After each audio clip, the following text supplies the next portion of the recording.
दोस्तों quantum physics काफ़ी weird और रहस्यमय ज़रूर है, लेकिन इसके साथ साथ यह काफ़ी दिलचस्प भी है, क्योंकि इस ब्रह्मांड में आज यह रूल पूरी तरह से फॉलो होता है कि इस ब्रह्मांड में जितने भी छोटे ऑब्जेक्ट होंगे वह उतने ही ज़्यादा रहस्यमय भी होंगे। दोस्तों आज हम बात करने वाले हैं क्वांटम फिजिक्स के ऐसे ही एक और दिलचस्प टॉपिक के बारे में, जिसका नाम है क्वांटम स्पिन।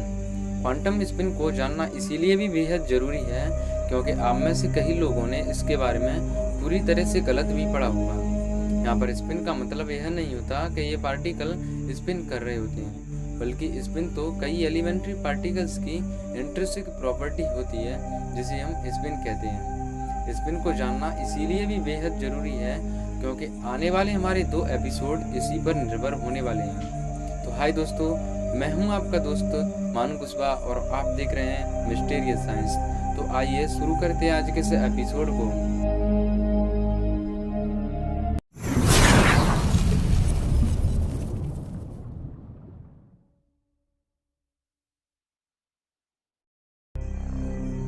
दोस्तों क्वांटम स्पिन को समझने से पहले हमें 2 और महत्वपूर्ण टॉपिक को समझना होगा।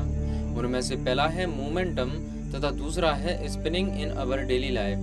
दोस्तों आप में से कई लोगों को तो यह तक का नहीं पता होगा कि रियल लाइफ में मोमेंटम कहते किसे हैं। रियल लाइफ में मोमेंटम कहते किसे हैं, आइए इसको हम जान लेते हैं। यदि क्या हो अगर एक मूविंग करता हुआ ऑब्जेक्ट एक रेस्ट ऑब्जेक्ट से आकर टकरा जाए तो उस पर पड़ने वाले प्रभाव को ही हम मोमेंटम कह सकते हैं। यानी कि किसी भी ऑब्जेक्ट का मोमेंटम उसकी मास और वेलोसिटी पर निर्भर करता है। यानी कि हम यह कह सकते हैं कि जितना मास और वेलोसिटी किसी ऑब्जेक्ट का होगा तो उतना ही ज़्यादा उसका मोमेंटम भी होगा। यही कारण है कि हम किसी भी ऑब्जेक्ट का मोमेंटम निकालने के लिए उसकी मास और वेलोसिटी का प्रोडक्ट करते हैं।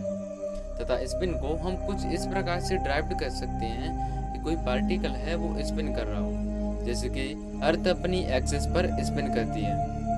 क्वांटम स्पिन में स्पिन शब्द का यूज हुआ है। यहाँ पर स्पिन का मतलब यह नहीं होता कि ये पार्टिकल स्पिन कर रहे होते हैं। दरअसल इलेक्ट्रॉन जैसे पार्टिकल कभी स्पिन ही नहीं कर सकते। या स्पिन क्यों नहीं कर सकते, आइए इसका कारण जान लेते हैं।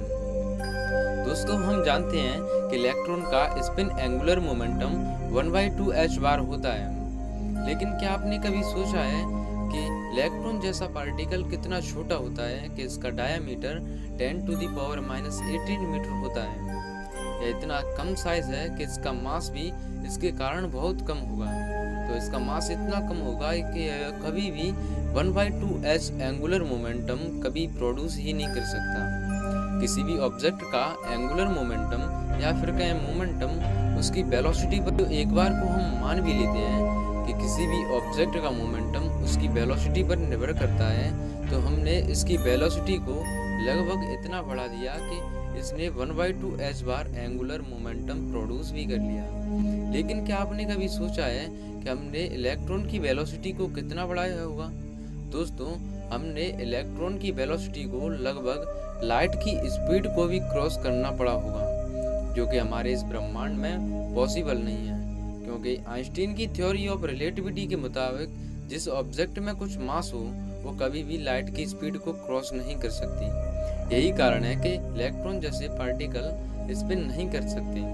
दोस्तों चलिए हम मान लेते हैं कि इलेक्ट्रॉन जैसे पार्टिकल स्पिन नहीं करते, लेकिन इसके बावजूद भी इलेक्ट्रॉन जैसे पार्टिकल के पास एक अजीब प्रकार का एंगुलर मोमेंटम होता है, जो कि बिना किसी क्लासिकल मोशन के संभव होता है। इस पहेली को सुलझाने के लिए साल 1922 में स्टर्न और गर्लैक नाम के 2 वैज्ञानिकों ने एक एक्सपेरिमेंट को अंजाम दिया। इस एक्सपेरिमेंट का नाम था स्टर्न गर्लैक एक्सपेरिमेंट। इस एक्सपेरिमेंट में 2 मैग्नेट्स को यूज किया गया था, जिनका शेप कुछ इस प्रकार से था कि अपर मैग्नेट का फेस साउथ पोल की तरफ तथा डाउन मैग्नेट का फेस नॉर्थ पोल की तरफ। यहाँ पर मैग्नेट का नॉर्थ पोल थोड़ा ज़्यादा स्ट्रॉन्ग है। जब उन्होंने एक बार मैग्नेट को इस चैनल के थ्रू कुछ इस प्रकार से पास कराया कि बार मैग्नेट का नॉर्थ पोल चैनल के साउथ पोल की तरफ तथा बार मैग्नेट का साउथ पोल मैग्नेट के नॉर्थ पोल की तरफ था।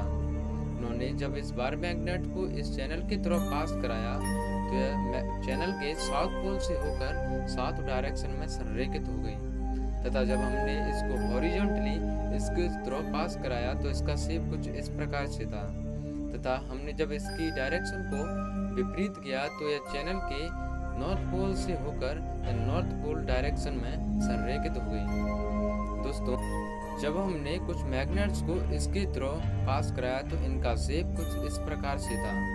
आइए अब हम एक ऐसा ही एक्सपेरिमेंट इलेक्ट्रॉन्स के साथ करते हैं, क्योंकि हम जानते हैं प्रत्येक मूविंग चार्ज पार्टिकल अपने आप में एक मैग्नेटिक फील्ड क्रिएट करता है। तो ऐसी स्थिति में जब हम एक इलेक्ट्रॉन को इस चैनल के थ्रू पास कराएंगे तो इनको भी मैग्नेट की तरह बिहेव करना चाहिए।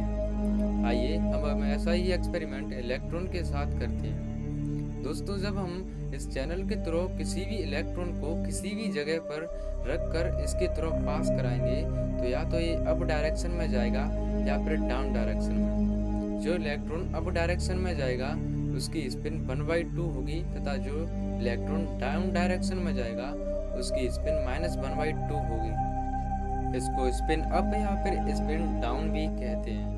दोस्तों, आशा करता हूँ कि आपको क्वांटम स्पिन के बारे में पूरी तरह से समझ में आ चुका। दोस्तों, प्रोटॉन और न्यूट्रॉन जैसे सब एटॉमिक पार्टिकल क्वार्क से मिलकर बने होते हैं। इनकी स्पिन क्या होती है इसका जवाब मैं आपसे जानना चाहता हूँ, क्योंकि क्वांटम स्पिन के बारे में मैंने पहले ही आपको बता दिया है।